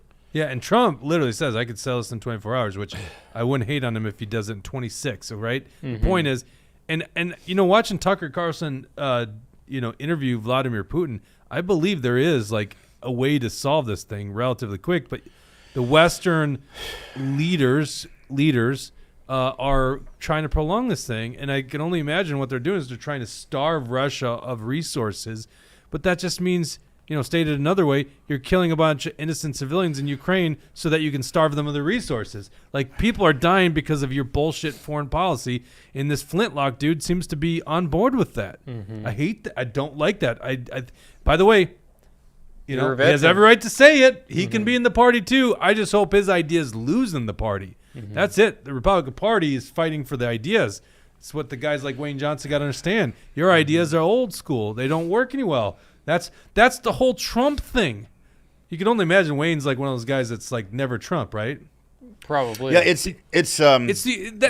we knew we were getting screwed. Trump ran in 2016 because he knew the sentiment against the establishment of both parties, uniparties, had gotten to a certain level where they needed an outsider, a guy like him that could speak his mind.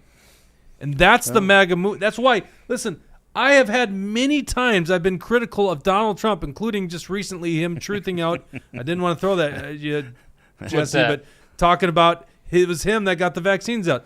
Lots of fair criticism on Donald Trump. But not saying I'm not voting for the guy because, quite frankly, it's a damn good protest vote right now against what they're doing to him. And let me tell you, I'm officious. Okay. I've never been against the MAGA people. That's a beautiful damn movement. Yes. And Trump is good for harnessing that energy. And quite frankly, he had to be the guy to do it, to be honest with you. He's the flawed leader that it needed. But someone to go against the lies and deceit of the political establishment, the uniparty that have existed in this country for so long, and this close harmony with the media. And he's busting that up, and it's a beautiful thing because those people, they need to rise and be powerful. And it's happening right here in Minnesota, Republican ranks. And that's why the David Hansel. Oh, I forgot. Did you see this thing about David Hand? The Democrats released this. Did you see this? Oh, yeah. The anti-MAGA David Hand. Yeah, of course I saw that. Was that recent or what? Did you know about that for a while? No, I mean, I've known that he was anti-MAGA. But did you know this audio? Yeah. Oh, yeah. Oh, I got to show you this. This is great. Yeah, of course. I mean, go ahead and play it because, I've listened to that audio before where he says, Donald Trump is brash and brawn and rude and whatever he says, and I like Carly Fiorina. It's like, oh, man, give me a break. So wait, where did you hear this audio the first time? I think that's from Blois's podcast. That's where I've listened to it before. Oh. And, at the State Central Committee, I did my part by pointing out David Hand is anti-MAGA. I put the quotes on pieces of paper and passed it out to all the delegates. So I've known about this for a long time. And, unfortunately, for some people, it just didn't matter enough. It's like, here's the guy, Donald Trump is going to be our president. Here's the guy who's supposed to be the leader of the party in Minnesota so that we can win. And he's saying all this nasty stuff against Trump. That's not the kind of guy who's going to make Minnesota winnable for Trump. Okay, so you saw this. I'm putting in line 25, Dawson. I mean, obviously, they're going to say, oh, this is the Democrats. So you're quoting the Democrats now, and this is taken out of context, but you've heard the whole thing. This isn't out of context? Mm-hmm. I'm asking a question. I'm sorry. You're saying you've seen this whole audio and it's not out of context? Oh, yeah. No, I mean, it speaks for itself, too. I've listened to, things in more detail, too. But, yeah, I mean, I think the clip explains exactly what it is. All right, here's David Hand talking about Donald Trump. And this is, I think, 2016 era or something like that. Is that right? Yeah, 2015, 2016. Okay, listen to him. Oh, yeah. Donald Trump guy. When this campaign started, I was co-chair for Carly Fiorina for president of Minnesota. After she got out of the race, I got on board with Marco Rubio. Donald Trump is vulgar, he's rude, he's boorish, he's abusive, he's obnoxious. So that tells you exactly what he thinks of Trump. And a lot of us weren't Trump people per se, but what does he say? He's abusive? Yeah. This is just like this once again, just giving the Democrats everything they want right there. Mm-hmm. Right, because exactly, the Democrats are using his own words against him now, and they're saying, look at this hypocrisy. This guy's supposed to be the Republican Party chair, but this is what he thinks about his own party leader. And, on the vaccine thing, just to quickly say, first of all, for all the people who got the vaccines and love them, you're welcome, because Trump gave that to you. For all the people who didn't want it, guess what? Trump never mandated it. And third, if Trump did not develop those vaccines, they were going to continue the lockdowns for another 10 years. So if we didn't have something out there, which that's all Trump was trying to do, he was just trying to think, how can I end this thing? He said, a vaccine looks like, people will take it, people will do it. Can you admit that he got used by the medical establishment so that they could get these record profits? Definitely, but he experimental drug. But he had his own interest in it too because he wanted to end it. He wanted to get the disease over with. I know. with. I'm just and, saying. Operation Warp Speed. It was a lot of cutting red tape. It was I understand you're attributing good intent by Trump, right? But can you at least admit there were bad? You and I are the same way on vaccines that he got duped by the medical establishment. Well, that's the thing. I don't know if he got duped because they didn't approve of it until after the election. It wasn't until days after the election that they approved. I know, of it. but so between then and January, it's like. He was trying to save himself. He was trying to prove that the election was stolen. Like, he can't take on every issue at all times. No, I know, but I'm saying, him starting Operation Warp Speed is basically handing it off to the people that were going to do harm. I mean, I agree that there were a lot of bad unintended consequences of it. I just don't blame Trump for it because I don't think he had malice in it. I think he was doing his best just to try to get us through it. But obviously, I agree that it gave Fauci and a lot of other people too much power. I'm not going to beat you up more on Trump here. We've argued these things many times. And by the way, the thing about Trump is, there's bad, and there's bad with everything. That's the other thing about Flintlock. I don't understand what he, what's his name? Whitrock? Whitrock. No comment. So what I don't, Flintstone?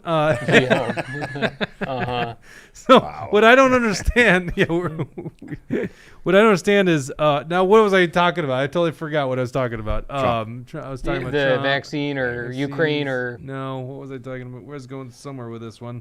I've completely forgot now. Yeah. What was I? I can't remember. I do not know where I was going with that one. I had something and just gone. I got, before we end this, as we're pulling up on an hour and a half, we got to talk about the story. Pull up the article on Fleet Farm. This is very fascinating. We're not going to get in today the TikTok ban. We were possibly debate that one. Kamala Harris is in town for, as they report in the news, reproductive rights, even though she's going to abortion clinic. What? So here for reproducing, but going to the clinic that doesn't allow you to reproduce anymore. That's an interesting one, right? Did you see we won't talk about it today, but the CEO of TikTok responded to the... I don't give a shit what the CEO of TikTok says. It's basically a Chinese company, right? China owns all intellectual property. But no, I haven't seen it. What did he have to say? I just saw it while we were live now, so I haven't had a chance to Do you think TikTok CEOs got to get it approved by the state? I would imagine so. I would imagine the Chinese communists have to approve that statement. I don't know. I think that a lot of what we know about China isn't... I think that China does a good job. What? What am I trying to say?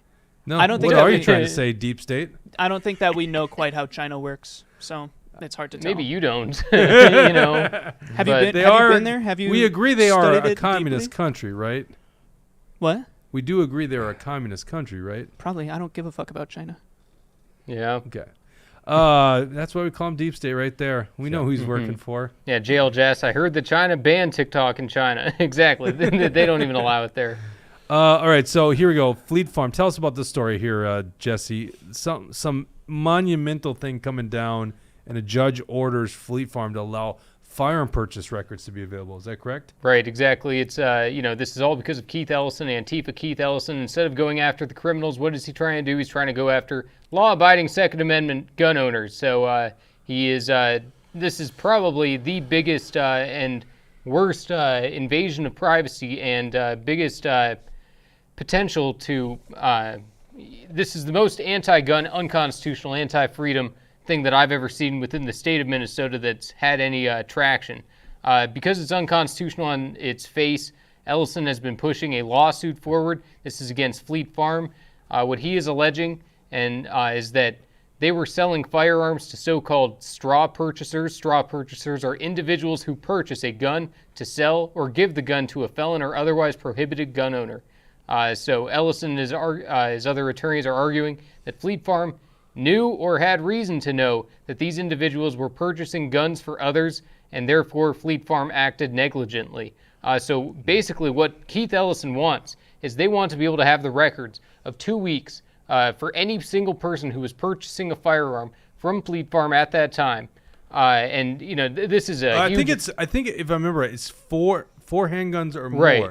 Yep, exactly. But what infringement? And by the way, I know people that would do something like that. Not me. I lost all my firearms in that boating accident. But bottom of the lake somewhere, and I can't remember the lake. I was I was very tired that day. Yeah. So anyhow, can you imagine that you're an innocent bystander? This needs to be protected. Shame on this judge for doing this. Yeah. But your right of purchasing firearms should be protected from the government's knowledge. And here, they're basically a 2-week period where they're going to look at all people who purchase 4 firearms or more from one store, Fleet Farm being the store, which, by the way, Fleet Farm is a pretty massive store in the Twin Cities and basically all of Minnesota. Yeah, Wisconsin, Minnesota. Yeah. Pretty big. Crazy story. We'll keep on top of this, but thanks for bringing that to our attention, Jesse. We hit a hour and a half. Thank God we had Brad Ganser on the Rumble Rant. We almost broke the streak here today. So, so that's the we'll call it the Brad Kohler dip, I guess. What's that? Just kidding. Did I dip the show? Well, we usually have more Rumble Rants here. Do you guys not like Brad Kohler? What's going on here? I think they do. Come on, let's get a Yeah, rally they've going. been all supportive in the comments No, here. we'll call it the don't have Bridget on set dip, right? Yeah. Or Something like that. we're sick of. Oh, there it goes. Yep. See? JL Jazz says, $20 Rumble Rant. Appreciate that. Great show, Jake and company. Thanks for hosting our guy, Brad Kohler, again. I spelled it correctly this time because I'm using a computer keyboard now. LOL. So, yep, we appreciate you, Jen. Yeah, thank you. Yeah, by the way, that's who introduced me to you. Yes. Actually, technically, her sister. Mary. But I think, but we'll just say the gang. I think it was just Mary was the first to do I it. remember when I met her, she emailed me the first email, and it was a Trump question. And that's how we started talking. And so, again, I love meeting the like-minded people, like you guys on the show and people in the district and all around the state of Minnesota, and as I mentioned last night, I'm not your typical politician.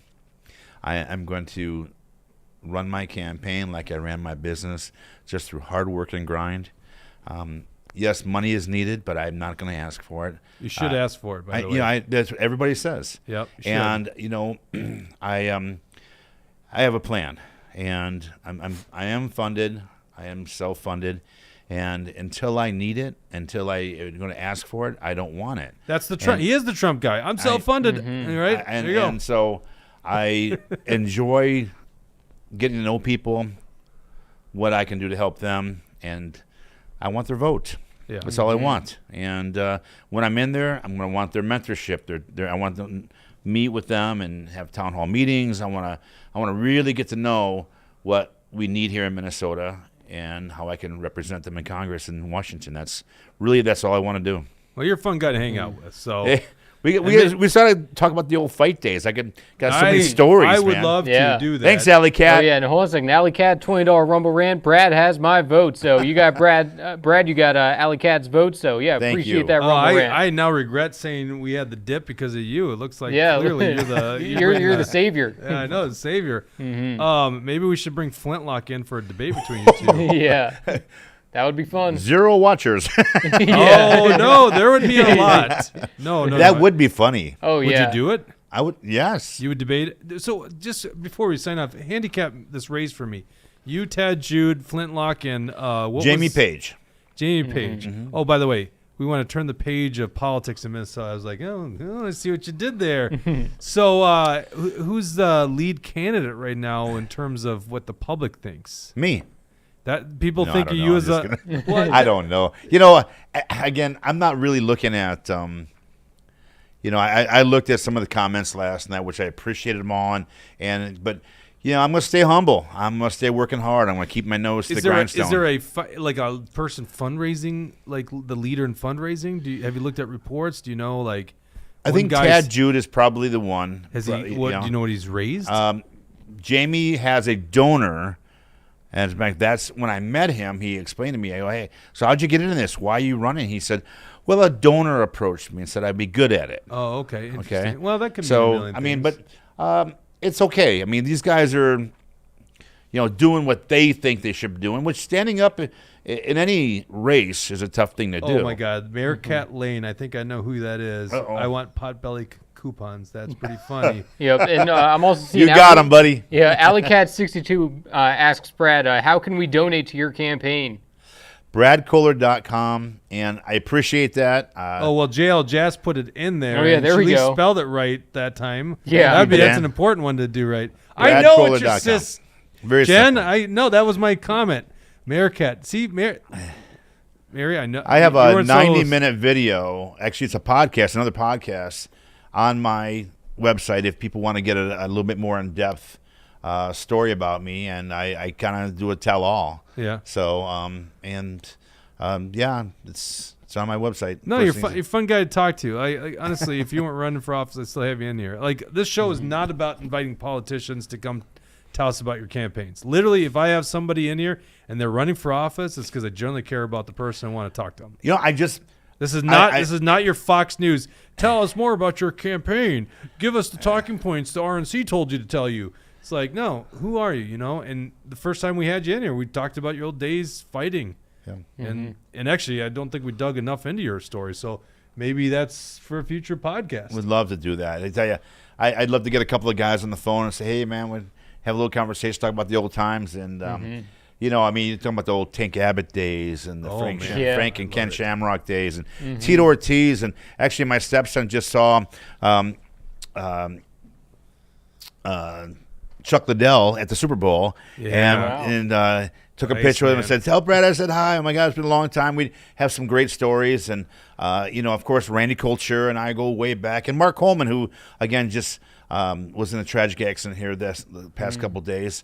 But a lot of great memories, not just in that, but the pro wrestling, where a lot of my friends passed away over the past couple years. And just a lot of good memories, a lot of good times, and really good stories. Well, you're talking about a lot of the people that I like. And I don't know why this is, but this is really funny. All of a sudden, I started watching the Dream Team's Olympic Games the other day. Oh, Do you remember that? You remember, like, it was the first time they let the NBA stars play? Because it used to be just college. I have no idea, but I love going back to those 90s. 90s is obviously a very pivotal moment in me, other than the fact that 80s as a Bears fan was really big for me. Shut up, Brad Ganser. But, you know, the 90s, just reminiscing on it. So I don't know why, but I also started watching the 1992 Barcelona Olympics with the Dream Team. So, yeah, I'm always watching old UFC fights and stuff like that. Iceman's era, Randy's era. Yeah. I mean, even Tank, and then that was such Vitor Belfort, still a friend of Vitor mine. was really early, too. Vitor was a friend of mine still. And Vitor was so good. Still talk to a lot of those guys, you know. Big Daddy Goodrich. You know, the Big Daddy Goodrich, holy cow, that guy was good. Yeah. So it was so interesting about Vitor. I would argue he's the one guy to beat John Jensen. John Jensen's a general in the Army. John Jones. In his prime, maybe. Do you remember that fight? Yeah. He locked in an armbar on John Jones, and he must have hyperextended his arm. Yeah, and John stood up with him and slammed him down, got out of it. And I'm pretty sure he did end up having damage to that arm and fought through it. Like, to me, listen, you can say what you want to say about John Jones as a person, but that, like, warrior spirit in that guy, like, he'll just go to the depths of hell. I've already put my request in because I get 4 free UFC tickets because I'm a veteran. When Stipe Miocic fights John Jones. And then, will that ever happen at this point? I don't know. They I'm canceled, hoping but that it was does. John's. That's the only fight I want to see. I don't watch it anymore. But why is that the one you want to see? I'm sorry, we're in extended hours. I here for love people Stipe. that don't Stipe like this stuff, Miocic's a friend. Stipe is. He's an Ohio boy. Yeah. Stipe is so good. And he's still fighting. He is still fighting. Yeah, and he's got to be the only guy I know still fighting that I'm friends with. Yeah. I wish he had a bigger personality because he's just so humble and nice of a dude. But, like, it's just, he should be so marketable being the fact he's a fireman. It's like the perfect story, like a common man. I remember watching this interview with him, like, saying, I still clean the toilets, and he's the heavyweight champion of the world. Sure. Which, by the way, I think he had 4 title defenses, so he's the most dominant champion of the world, although I'd say Cain Velasquez has got his run for the money as the most dominant. He just was plagued by injuries. But I'm not. I have no idea if this fight happens. Have they announced the makeup fight yet? Do you know? No. Because I'm so scared because I don't think the fans want that fight. Obviously, Ngannou is the fight that everyone wants to see. And Yeah, he's a beast. And then If he Ngannou's now boxing career is so suspect. Yeah, he's getting knocked if he out can come by clean, you know. right. Yeah. So now it's the fight to make happen. I mean, I'm worried Stipe's not getting that fight, and it's unfortunate because it was John Jones that pulled out of it. But Well, it's John Jones who needs the money. yeah, it's kind of true. Yeah. That's right. You know. So we'll see what Gotta- happens. Got to feed that cocaine. And habit. also, I'm friends with Butterbean. Oh, dude, yeah? did you? I just watched something about him getting like basically, I think it was like chiropractor or something, like basically saving this guy's life so he could lose weight and get upright and his back problems went away. Yeah, he's lost over 100 pounds. He's training. He wants to fight Jake Paul. Like, who doesn't? Now we got Yeah. Mike Tyson doing it. I am Again, so another time we'll go, yes. No, Oh, I'm yeah. so sorry because I know not everyone here. You come to the show for politics, but Yeah. I have you in studio. Yeah. This does seem very bizarre. Mike Tyson and Jake Paul are fighting. I got to say, It's a work. and, Yeah, and I that's don't what know I if I think, really too. want to watch it. Although I think it's going to be free because it's on Netflix. So I It's probably as will. much of a work as the McGregor And Floyd. Floyd Mayweather fight. It's rigged. Boxing Yeah. is a goofy sport, right? It's rigged.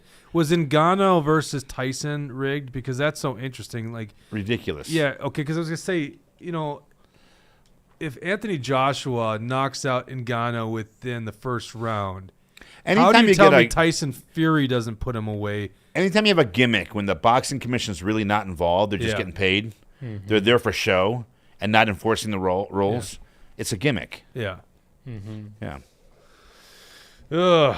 Well, listen, and I can respect some things in boxing, and certainly Mike Tyson's Arrow is so much fun to watch. But there's a reason I watch UFC. I watch fighting. Oh, not just UFC, Sure. Bellator as well. But there's a reason I watch MMA. It's just a far superior sport. Plus, as you know very well, most fights end up on the ground. So Yeah. boxing, you can't touch a guy when he goes on the ground. That's just so. And It's I gotta not a say, fight. the most exciting MMA fights are the ladies. They go after it hard. I don't know. I would telling say you. Shevchenko. I do think she's one of the most interesting people to watch. It's just uncomfortable to watch. I don't think It all is. of them are, but some of it is. I mean, I don't know. Just sometimes I'm like, I don't want to watch. I was women against fighting. it at first, but Yeah. they really put a lot into it, and more power to them. Yeah. well, I do think as long as they're not fighting, men, because No, not like gender that's- wars. Yeah, Yeah, right. Yep. good. Yeah. Oh yeah, we talked about that last time. That's a good place to stop it. All right, I gotta go. Did you see my Lee Finke tweet the other day? I wrote. Yeah, I think so. Lee Yeah. Finke is now Amanda's. He only makes 70 cents on the dollar. Yep. Women's History Month. There you go. Thank you guys for tuning in. Thanks for the Rumble Rants. JL Jazz, thank you so much for all the comments there. And your sister Mary joined us. And Allie. Brad Ganser. Yep. See, basically it's JL Jazz and Brad left. Everyone's like, all right, we come here for politics, not this stuff.